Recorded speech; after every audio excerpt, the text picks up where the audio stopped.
Oke, langsung saja teman-teman.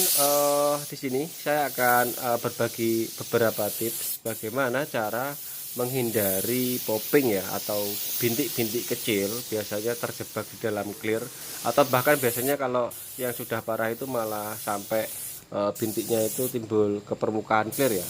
Jadi terlihat seperti clearnya ini nggak bisa bening, seperti halnya berbuih. Nah, di sini saya akan berbagi beberapa tips bagaimana cara menghindari hal tersebut. Dan kebetulan di sini saya ada project lagi-lagi sebuah motor NMAX yang saya warna siralik ya, siralik aerosol, warna siralik ungu. Dan ini untuk pengaplikasian clearnya sengaja saya lakukan pada siang hari ya, karena biasanya yang rawan untuk terjadi popping pada proses pengclearan ini biasanya juga pada suhu. Bisa mungkin pengaplikasiannya pada siang hari yang terlalu terik atau suhu yang terlalu tinggi, juga mungkin suhu yang terlalu rendah dengan kelembapan tinggi, atau biasanya terjadi pada malam hari ya. Berdasarkan dari beberapa pengalaman yang saya dapat, untuk popping ini bisa disebabkan oleh beberapa hal ya. Bisa satu, mungkin mixing rasio clear yang tidak sesuai dengan TDS, dan yang keduanya adalah pemilihan thinner yang salah, dan yang ketiganya adalah teknik pengaplikasian yang salah. Untuk hal yang pertama yang perlu diperhatikan adalah tentang pemilihan clear. Ikuti petunjuk yang sudah terdapat pada kemasan clear ya. Seperti halnya di sini saya memakai 40-10 dengan mix rasio perbandingan 4:1.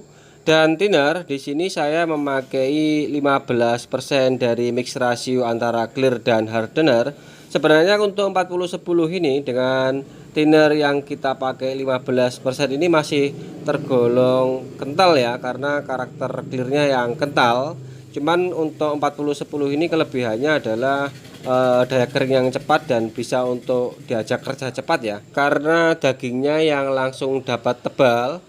Dan tentang mix rasio apapun clearnya, kawan-kawan memang harus perlu hati-hati banget ya. Kalau perlu gunakan alat ukur yang akurat. Semisal kita menggunakan clear 1:1 ataupun 2:1 atau mungkin 4:1, karena di sini akan mengurangi resiko untuk popping. Dan hal yang keduanya, biasanya popping terjadi pada pemilihan thinner yang salah ya. Saya akan mengambil contoh pada proses project kita kali ini ya. Ini kita mengambil waktu atau proses pengaplikasian clearnya pada siang hari ya, tentunya dengan cuaca Kalimantan yang cukup terik, suhunya bisa di atas 26 hingga 30 derajat Celcius. Apalagi kita aplikasikan di luar ruangan yang suhunya tentunya tidak akan stabil, tidak seperti halnya di dalam spray booth yang suhunya bisa diatur ya. Ini jika kita menggunakan thinner yang mungkin mempunyai spesifikasi thinner cepat kering, tentunya resiko popping akan cukup tinggi ya. Kenapa demikian? Karena pada thinner yang memiliki karakter cepat kering akan membuat lapisan clear pada lapisan luar itu akan cepat kering ya, sehingga pori-porinya akan cepat tertutup, dan clear yang bagian dalam yang masih ada kandungan thinnernya tentunya akan terjebak pada lapisan dalam clear, dan ini merupakan salah satu hal yang bisa mengakibatkan popping. Untuk solusinya, pada pengaplikasian siang hari, kawan-kawan harus memilih thinner dengan memiliki karakter yang lambat kering. Ini salah satu hal untuk mengurangi resiko popping. Dan yang ketiganya adalah teknik pengaplikasian yang salah. Untuk teknik pengaplikasian yang salah ini bisa saya bagi menjadi dua hal ya. Yang pertama mungkin bisa karena teknik pengaplikasian yang langsung tebal membabi buta ya. Tadi tidak ada kesempatan untuk bernapas thinner berserta clear karena lapisannya yang langsung terlalu tebal. Trik untuk menghindari hal tersebut adalah aplikasikan clear secara tipis-tipis merata. Kasih kesempatan clear bersama thinner untuk bernapas atau menguap. Cara ini cukup aman meskipun kita langsung kasih lapisan yang tebal di layer pertama. Dan cara keduanya, meskipun kita aplikasikan baik itu satu layer atau dua layer, kita buat jeda. Untuk jeda tiap layernya tetap kita teduhkan di dalam ruangan ya. Ini tujuannya satu, untuk menghindari debu, yang kedua menghindari resiko terlalu cepat keringnya clear, sehingga memberikan kesempatan thinner tetap untuk menguap keluar. Untuk catnya warnanya seperti gini, masih siralik tapi ini ungu ya, cenderung ke ungu. Dan ini hasilnya setelah kering. Ini umurnya 1 kali 24 jam lebih ya. Mengkilapnya seperti gini. Untuk campurannya yang kita aplikasikan tadi tergolong campuran yang kental ya. Saya ada satu lagi yang 40-10 tapi dengan campuran yang agak encer, cuman kondisinya masih basah. Sudah kering. Untuk warnanya hologram, maaf, siralik. Seperti gini hasilnya.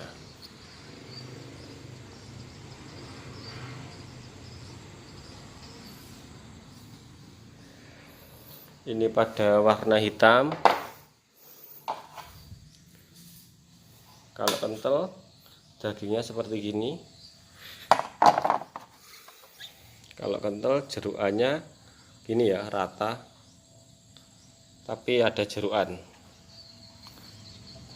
Nah, seperti gini.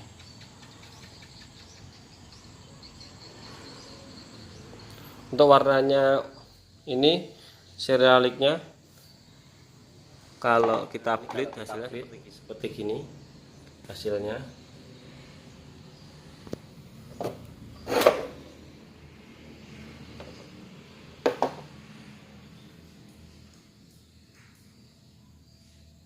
Kalau di luar ruangan seperti gini.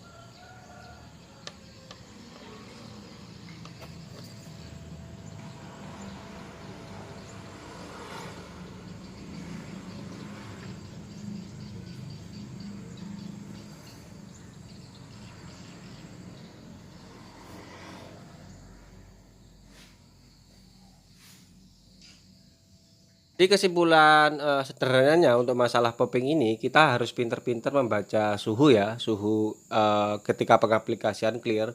Jadi kalau untuk suhu Indonesia atau negara kita yang tropis ya, untuk waktu pengclearan yang bagus itu menurut saya ketika cuaca yang cerah itu pada waktu sekitaran jam 4 ke atas, atau kalaupun pagi mungkin sekitaran jam 8 ke jam 9 ya. Itu suhu yang pas untuk mengaplikasikan clear untuk menghindari popping. Cuman kalau memang terpaksa keadaannya harus kita aplikasikan siang hari atau malam hari, pilih thinner yang tepat. Jadi kalau untuk siang hari kita aplikasikan, kita gunakan thinner dengan memiliki karakter yang lambat kering, bisa extra slow, PU extra slow. Dan untuk malam hari kita tetap menggunakan thinner PU ya, thinner PU yang enggak extra slow sih nggak apa-apa karena kandungan airnya yang sedikit karena malam hari cuacanya lembab ya. Tapi dengan catatan thinner kita kurangi, semisal perbandingan biasanya siang kita memakai perbandingan 15%, kalau malam kita bisa hanya menggunakan mungkin 5 sampai dengan 10%. Dan untuk 40-10 ini, semisal kita mau membuat lapisan clear yang benar-benar glass finish dengan permukaan yang benar-benar flat, bisa kita tindih lagi dengan clear yang tipe di atasnya ya. Di sini saya ada contoh yang bawahnya saya mainkan 40-10 untuk memberikan daging saja pada media yang sudah saya airbrush, dan atasnya saya tindih dengan clear 20-10. Jadi dalam waktu 1 kali 24 jam untuk 40-10 ini sudah siap kita sanding lagi ya. Kita sanding lagi dengan amplas grade 1000 dan atasnya kita tindih lagi dengan clear 20-10 dari Autoglow juga. Dan tentunya hasilnya mengkilapnya akan mengejar yang tipe 20-10 ya, dan dengan mendapatkan permukaan yang benar-benar flat dengan glass finish atau wet look yang bagus. Untuk clear yang kita tindih sekali lagi dengan jeda waktu yang lama 1 kali 24 jam seperti gini, caranya masih sama seperti halnya cara yang pertama tadi ya, untuk menghindari trik popping. Dan khusus untuk thinnernya usahakan thinner yang sama meskipun tipe clear yang berbeda yang sudah sering saya coba. Untuk 40-10 ini aman ditimpa dengan clear 20-10 maupun 20-80. Dan sekian dari saya, mudah-mudahan video ini bermanfaat bagi kawan-kawan mungkin yang berminat ingin mendalami materi tentang thinner, suhu, dan teknik pengaplikasian. Silahkan gabung saja di room saya di Instagram yang kami adakan setiap malam minggu ya bersama Sontoloyo Painters. Di situ akan kita bahas lebih jauh dan detail seputar dunia pengecatan. Sampai ketemu dengan video selanjutnya.